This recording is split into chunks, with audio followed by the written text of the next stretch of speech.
Hello, welcome to the Management Channel, and particularly into the Team Dynamics section. This time we're going to talk about what it takes to lead a team and all the aspects of having a team meeting. There are 4 keys to effective meetings. 1. Clear purpose and agenda. 2. Having clear roles and responsibilities for each member of the team. Some clear ground rules. And in the end, some evaluation and feedback. And I'm going to add, double check who does what. Make sure that everyone is doing what they're supposed to do.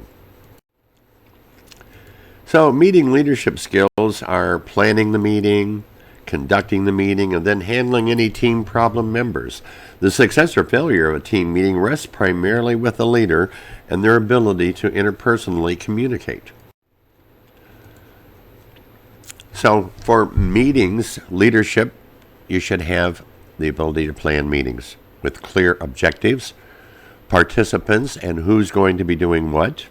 The agenda, need to tell them the date, the place, and the time, who the leadership is, and there should be a written plan. There are 3 parts of conducting a meeting. Identify the objectives, cover the agenda items, summarize, and then again, review assignments. Make sure you look to see who's going to do what. There are some team roles within the team functioning. There's a leader or facilitator who develops the agenda, ensures that all the proper information is shared and understood by everyone, and remove any internal problems. Every team should have a recorder, somebody who notes key decisions and assignments, takes minutes, and they pretty much act as a scribe. And of course, one other important function is the timekeeper, making sure we stay on track and not get off time or run over. Also, not only do you have to plan for your meetings and the tasks at hand, but you also have to know how to handle team member problems.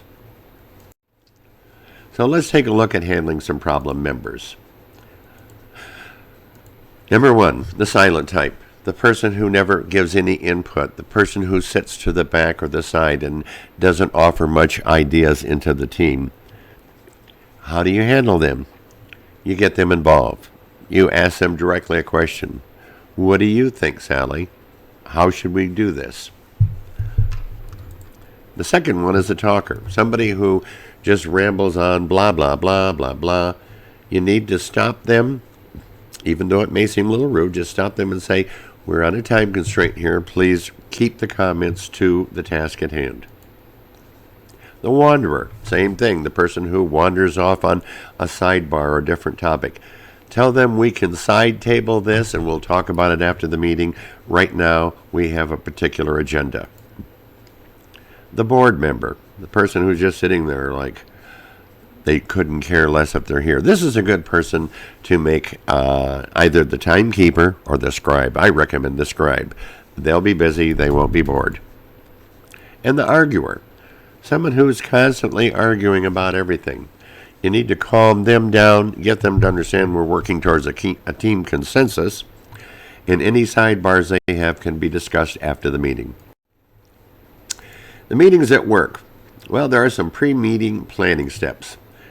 Again, clarify the purpose of the meeting. Decide who needs to attend and why they should be there. Give plenty of advance notice to the members of the meeting. Let people attending know the purpose of the meeting. Have a written agenda to include topics and the allotted discussion times, hence the reason for a timekeeper.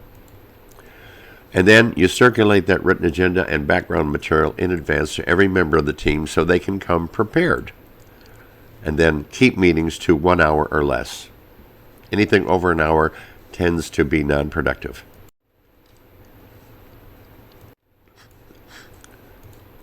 Steps necessary to conduct an efficient meeting. Start on time, even if people are absent or show up late.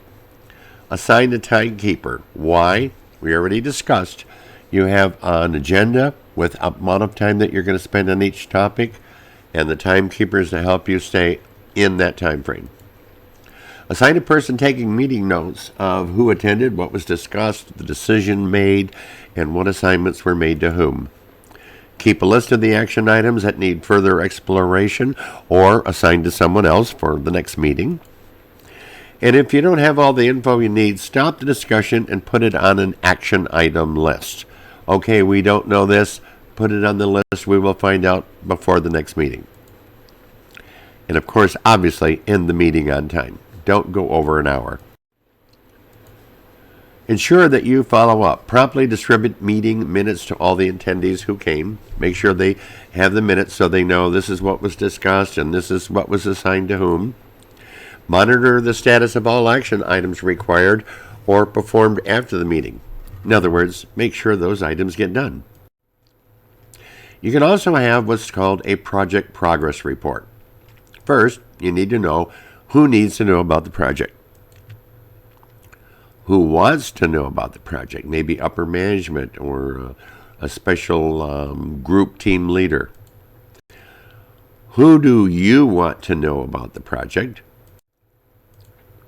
And the items that you should be in your progress report: performance highlights, performance details, any problems or issues that arose or are in place right now that need to be handled, approved changes to the plan, any risk management status, and your plans for the next period. I'm going to offer that you please review Team Project Management for more meeting tips and how to keep your team task driven. Thank you, and I hope you have a wonderful day.